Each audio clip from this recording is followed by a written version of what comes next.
Hello dear all, welcome to our channel Smart Indian Model School. Smart Indian Model School present Smart Indian EduFun classes. EduFun online classes includes course studies of playgroup to class 12, emotional and communication skills, happiness classes and DIY activities.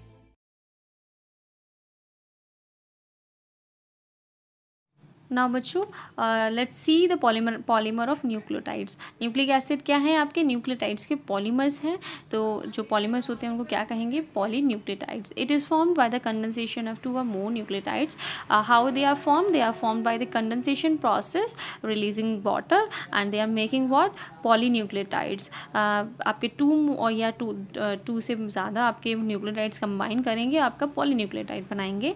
Condensation most commonly occur between alcohol of fifth phosphate of one nucleotide and 3' hydroxyl of a second nucleotide with the elimination of water forming a phosphodiester bond. इसका क्या मतलब है? देखो prime है, आपको समझ में आएगा नंबरिंग में क्या है, प्राइम है। तो ये जो पोजीशंस की बात है वो कहाँ की होगी? हम लोग शुगर की बात करेंगे। हमने शुगर में ही जो नंबरिंग्स थी वो प्राइम नंबर्स के तौर पे दी गई थी। तो इससे आपको समझ में आएगा जो भी नंबरिंग्स की बात की है कहाँ पर है, आपके शुगर मॉलिक्यूल से। देखिए आपका ये जो मॉलिक्यूल है इसका जो फिफ्थ पोजीशन का फॉस्फेट है, इधर से लो, आपका ये मॉलिक्यूल है शुगर का, फिफ्थ पोजीशन पे ये अटैच्ड है। ठीक है, ये आपका क्या है? न्यूक्लियोटाइड है एक। ये न्यूक्लियोटाइड का आपका किससे अटैच्ड होगा? दूसरे शुगर मॉलिक्यूल, दूसरे न्यूक्लियोटाइड के थर्ड पोजीशन से अटैच्ड होगा। तो अटैचमेंट किसके बीच में है? थर्ड प्राइम और फिफ्थ प्राइम कार्बन के बीच में क्या है? आपके फॉस्फेट ग्रुप प्रेजेंट है। इसी तरह से आपके ये जो है मॉलिक्यूल बढ़ता जाएगा। यहाँ पे दो न्यूक्लियोटाइड्स हमारे क्या हैं? अटैच्ड हैं। अब ये दो न्यूक्लियोटाइड अटैच्ड किसके, अब ये अटैचमेंट के बाद क्या बॉन्ड फॉर्म करते हैं? Phosphodiester bond. ये जो बॉन्ड बन रहा है आपका यहाँ से, यहाँ वाले कार्बन से लेके या फॉस्फेट को और इस वाले तक क्या बन रहा है आपका? ये पूरा क्या बन रहा है? Phosphodiester bond. ठीक, अब आपने डीएनए में देखा होगा जो उसकी साइड्स होती हैं 5' और 3' साइड से कंसीडर किया जाता है। हम इसी टॉपिक में आगे देखेंगे।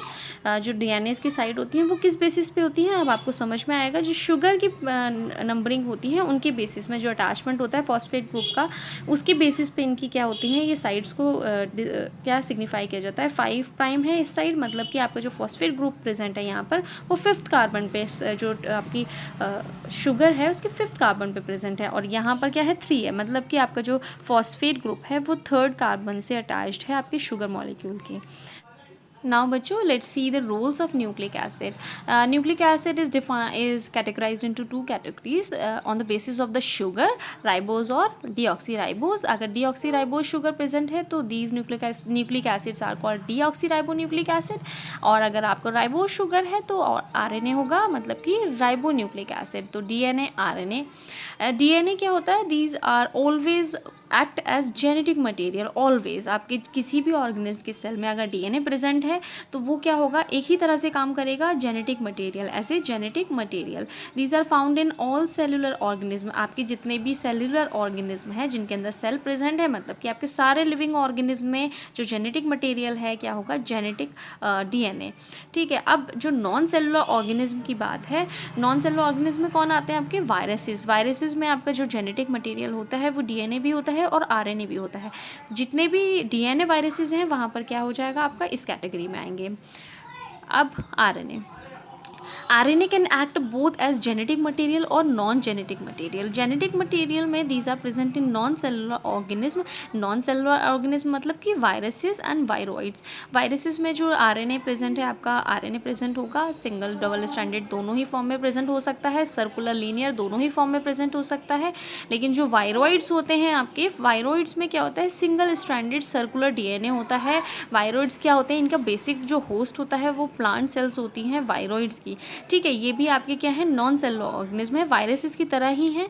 बस इसमें क्या है, थोड़ा सा एक यूनिक है कि आपका ये जो होस्ट है इनका वायरोइड्स का, वो क्या होते हैं? प्लांट सेल्स होती हैं। और इनका जो जेनेटिक मटेरियल जो आरएनए होता है वो सिंगल स्ट्रैंडेड और सर्कुलर होता है। यहाँ पर क्या है, जो आरएनए वायरसेस हैं इनमें जो आरएनए प्रेजेंट है वो डबल स्ट्रैंडेड भी हो सकता है, सिंगल स्ट्रैंडेड भी हो सकता है, सर्कुलर भी हो सकता है और लीनियर भी हो सकता है। अब बात करते हैं नॉन जेनेटिक मटेरियल की। नॉन जेनेटिक मटेरियल आपका देखो, हमने राइबोसोम्स में जब प्रोटीन सिंथेसिस पढ़ी थी वहाँ पर हमने mRNA पढ़ा था, tRNA, rRNA के बारे में बात की थी। ये तो क्या है, आपके जेनेटिक मटेरियल नहीं है, तो ये क्या है, आपके एक्स्ट्रा नॉन जेनेटिक मटेरियल की तरह काम करते हैं आपके RNA।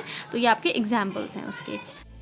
यदि आपको हमारा वीडियो अच्छा लगा हो तो आगे की वीडियो की नोटिफिकेशन प्राप्त करने के लिए कृपया बेल बटन दबाएं और चैनल सब्सक्राइब करना ना भूलें। Please subscribe our channel of Edufun classes.